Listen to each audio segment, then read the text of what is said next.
Coordination communication کے لیے what's app group ہے. اس واٹس ایپ گروپ میں یہ بات ہوئی اور یہ ایگزیکٹلی انہوں نے کہا کہ یہ ورڈز اگر مجھے نہیں بھی یاد تو علیمہ خان صاحبہ سے ہمیں یہ پتا چلا کہ انہیں کچھ معلومات اس سلسلے میں ملی ہیں عمران خان صاحب کے سلسلے میں, اور علیمہ خان صاحبہ جو ہیں انہوں نے بھی انیشلی یہ امپریشن لیا کہ یہ وہاں سے پھیلایا جا رہا ہے کہ جب جب بات ہوتی ہے مذاکرات کے حوالے سے تو اس طرح کی چیزیں پھیلائی جاتی ہیں, تو یہ پھیلایا جا رہا ہے, یہ ہمیں اس سلسلے میں پتہ چل رہا ہے. اس کے علاوہ بہت اہم ہے کہ اڈیالہ جیل میں ملاقات ہوئی ہے, بشرا بی بی سے ملاقات ہوئی ہے, ان کی بیٹی مبشرہ شیخ کی اور بشرا بی بی کی بھابھی ہیں مہر النساء, ان لوگوں کی ملاقات ہوئی ہے. اب میں آپ سے عرض کروں, گزشتہ کچھ دنوں میں ہم نے یہ دیکھا تھا کہ ملاقات بشرا بی بی سے بھی نہیں ہو رہی تھی. جب یہ کہا جاتا تھا کہ ٹھیک ہے عمران خان صاحب سیاسی بات کرتے ہیں, عمران خان صاحب عاصم منیر صاحب کا نام لے کے باقاعدہ طور پر اپنی فیملی کے ممبرز کو, اپنی بہنوں کو بتاتے ہیں کہ یہ جا کے بات کریں, تو وہ تو بڑی بھاری بھرکم بات ہو جاتی ہے. لیکن بشرا بی بی کیا کر رہی ہیں؟ بشرا بی بی سے ملاقات کیوں نہیں کروائی جا رہی کسی بھی صورت میں, اور یہ عمران خان صاحب کو توڑنے کے لیے کیا جاتا ہے.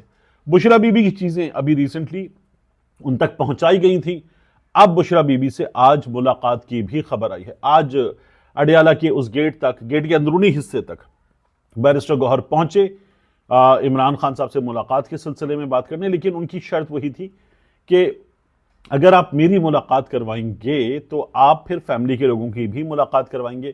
یہ بیرسٹر گوہر صاحب پہلے بھی کر چکے ہیں, ان کی ملاقات جو ہے وہ آخری اطلاعات آنے تک نہیں کروائی گئی تھی, اور فیملی کے لوگوں کی ملاقات نہیں کروائی جائے گی یہ فیصلہ کر لیا گیا ہے. تو ملاقات ایک بار پھر اڈیالہ کے باہر وہی صورتحال ہے, خواتین کا دھرنا ہے, قرآن خوانی ہے, اور یہ چیزیں چل رہی ہیں. اب میں آپ کے سامنے ایک چیز اور رکھوں اسی ملاقات کے حوالے سے, اور یہ تھا نا کہ میڈیکل رپورٹس دے دی جائیں گے. چیف جسٹس کے پاس جب گئے تھے یحییٰ آفریدی کے پاس سلمان اکرم راجہ صاحب, تو اب دوبارہ رابطہ کیا گیا کہ وہ میڈیکل رپورٹس 1 گھنٹے میں, یحییٰ آفریدی صاحب کے کہنے کے بعد 1 گھنٹے میں فراہم کر دی جائیں گی. وہ کیوں نہیں فراہم کی جا رہی, یہ سوال اٹھایا گیا. تو رجسٹرار صاحب نے یہ کہا کہ ہم نے تو آرڈر کر دیا تھا, آرڈر دے چکے, اب اگر آرڈر نہیں مانا جا رہا تو کیا کریں, یعنی اس کے بعد ایکشنز ہوتے ہیں. لیکن رجسٹرار سپریم کورٹ آفس پوچھ رہا ہے کہ اور کیا کریں, اب بتائیں ہم کیا کر سکتے ہیں. تو بے بسی کا اظہار ہے اس سسٹم میں جس میں چیزیں اس انداز میں چل رہی ہیں. یہی بے بسی ہمیں نظر آئی تھی قومی اسمبلی میں, جہاں خطاب کر رہے تھے ہمارے محمود خان اچکزئی صاحب. تو محمود خان اچکزئی صاحب کے خطاب کے موقع پر ان کی آواز بار بار دبائی گئی, ویڈیو ہی باقاعدہ طور پر ان کی غائب کر دی گئی. پھر اس کے بعد ہم نے جنید اکبر صاحب کو دیکھا, کوئی فون وون رکھ دیا گیا تو ایاز صادق صاحب فوراً جاگ گئے کہ یہ نہ کریں, یہ فون ہٹا لیں. یہ بھی ہوا. اب محمود خان اچکزئی صاحب کی تقریر جو ہے وہ اپلوڈ کر دی گئی ہے. اپلوڈ کی ہوئی چیز جا کے بہت کم دیکھی جاتی ہے. وہ جو لائیو تھی اور جس کے پھر کلپس چلتے ہیں وہ دھڑا دھڑ شیئر ہوتی ہے, لیکن وہ روک دی گئی تھی. ایاز صادق صاحب نے رولنگ دی کہ ایجنسیوں کے حوالے سے, اور خواجہ صاحب کو انہوں نے مخاطب کیا کہ اچکزئی صاحب نے ایجنسیوں کے خلاف بات کی, تو ان کو بتائیں کہ ایجنسیاں جو ہیں وہ بہت کچھ کامیاب بھی ہوتی ہیں حملے روکنے میں, صرف ناکام نہیں ہوتی. تو اس چیز کے بھی نمبر پیش کریں. اور امریکہ میں اتنا بڑا واقعہ ہوا کہ اب وہاں پر ایجنسیوں کے, حکومت کے خلاف, خفیہ اداروں کے خلاف بات کی گئی. ایاز صادق صاحب نے بات کی کہ نہیں کرتے, ایجنسیوں کے خلاف, خفیہ اداروں کے خلاف بات نہیں کرتے.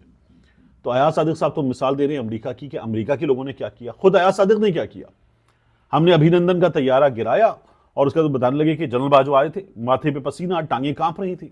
یہ ایاز صادق صاحب آن ریکارڈ ہیں ہمیشہ کے لیے. یہ ایاز صادق صاحب کے لیے ایک تانا ہے جو ہمیشہ رہے گا کہ آپ جو لوگوں کو روکتے ہیں, اور اس سسٹم میں کیوں روکا جا رہا ہے یہ لوگوں کو اندازہ ہے, تو یہ نہ کیا کیجئے. ایاز صادق صاحب کی رولنگ کے حوالے سے یہ بات ہمیں پتہ چل رہی ہے.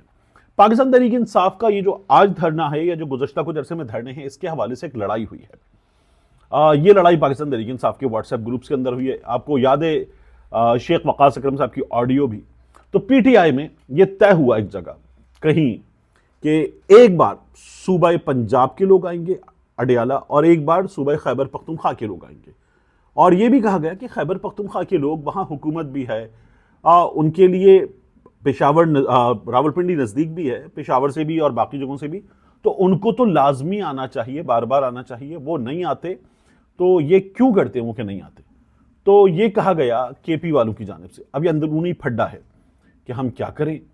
ہم پر اتنے مقدمات ہیں، اتنے پرچے ہیں، ہمارے تو کریڈٹ کارڈ، ڈیبٹ کارڈ، وہ بھی بینک اکاؤنٹ بھی بلاک کر دیے گئے ہیں، مصیبتیں ہو گئی ہیں، کاروبار پہ مصیبت ہے، گھروں پر پولیس آتی ہے، کاروبار کے مقام پر پولیس آتی ہے، رشتہ داروں کے گھروں تک پولیس پہنچ جاتی ہے، ایف آئی آرز ہوئی ہیں۔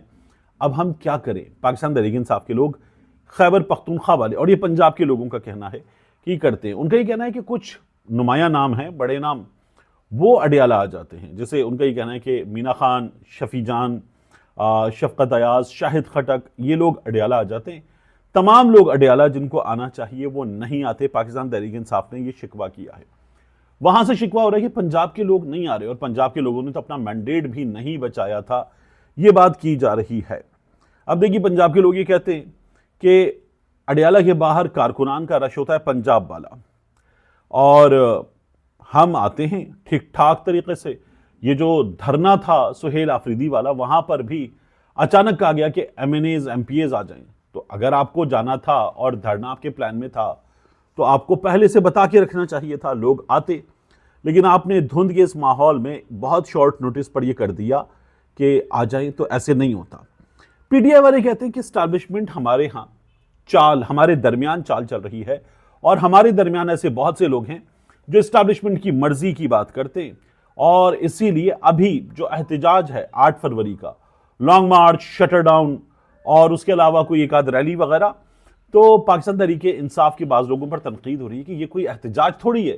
احتجاج تو کم از کم وہ ہونا چاہیے جو خالد خورشید نے کہا تھا کہ لانگ مارچ کر لیں، تو یہ احتجاج ہوگا تو بات ہوگی۔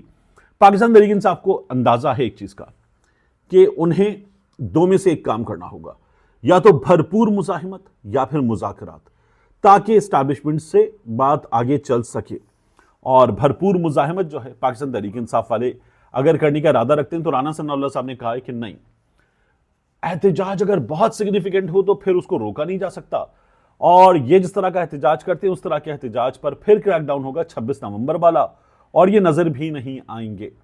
تو پاکستان تحریک انصاف سے اسٹیبلشمنٹ کیسے بات کرے گی؟ پاکستان تحریک انصاف سے اسٹیبلشمنٹ تب بات کرے گی جب پاکستان تحریک انصاف بھرپور طاقت کا مظاہرہ کرے گی، اور طاقت کے اس مظاہرے کے سامنے یہ محسوس کیا جائے گا کہ یہ بہت بڑا ہے، اب ان سے بات کرنی چاہیے، ان کو فرق نہیں پڑ رہا اور ہماری ایفرٹس کامیاب نہیں ہو رہی، تو ان سے بات کرتے ہیں اور ان کو انگیج کرتے ہیں، شامل کرتے ہیں، معاملات ٹھیک کرنے کی کوشش کرتے ہیں۔